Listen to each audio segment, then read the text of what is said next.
Hi everyone, welcome to Dives with Ruby. In this video, we're going to be talking about index funds.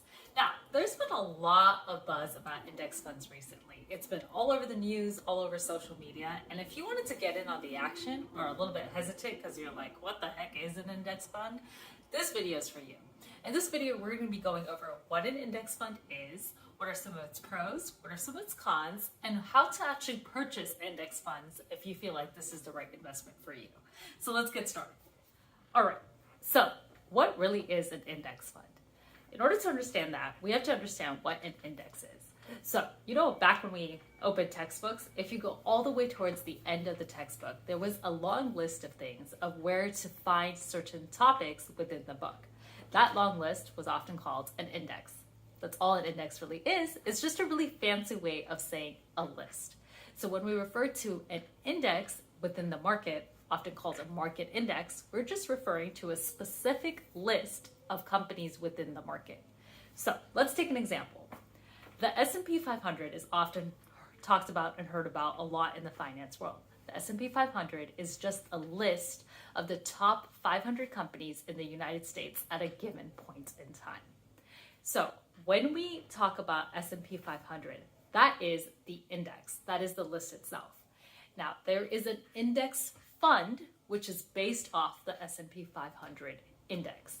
The index fund allows us as investors to pool together our money to invest in an index fund that will allow you to invest in small portions of all of those 500 companies all at once. And that's basically what an index fund is.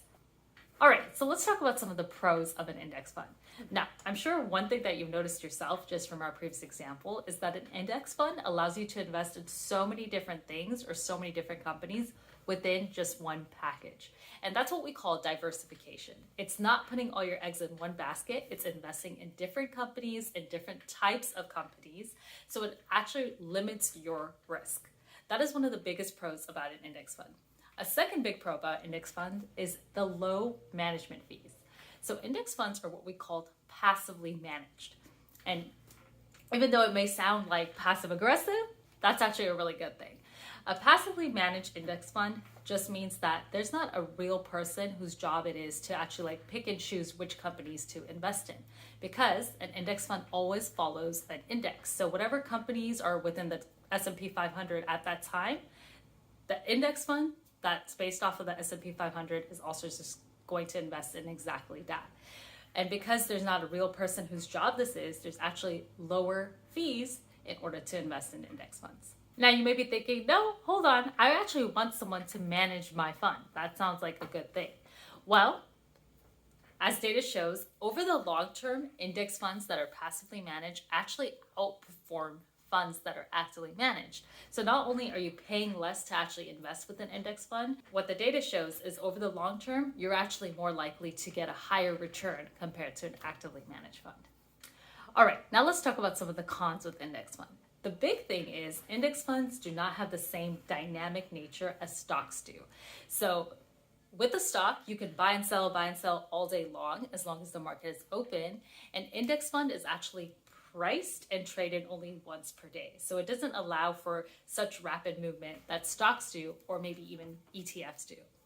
Another con of index funds is there's not as much flexibility. And what I mean by that is an index fund has to be based off a specific index or a specific list.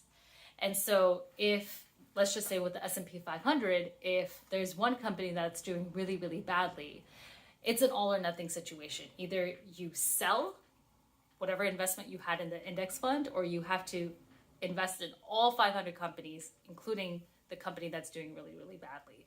So there's not as much flexibility of say per stocks. If you have a stock that's doing super bad and you just want to sell it and get it over with, you're able to do that. With an index fund, it's all or nothing. All right, so those were some of the cons of index funds. If you're interested in actually investing in index fund and wondering how to get started, in order to make any type of investment, you have to go through a brokerage account. So you could use something like Charles Schwab, Fidelity, or Vanguard. You could also use online brokerages such as SoFi, Wealthfront, Robinhood. Now, depending on which brokerage firm you use, there's different charges, and not all brokerage firms allow for you to invest in all index funds or even certain types of index funds. So that's something you kind of have to do your research on. All right. Now, in my personal opinion, I feel like index funds are a great beginner-friendly option.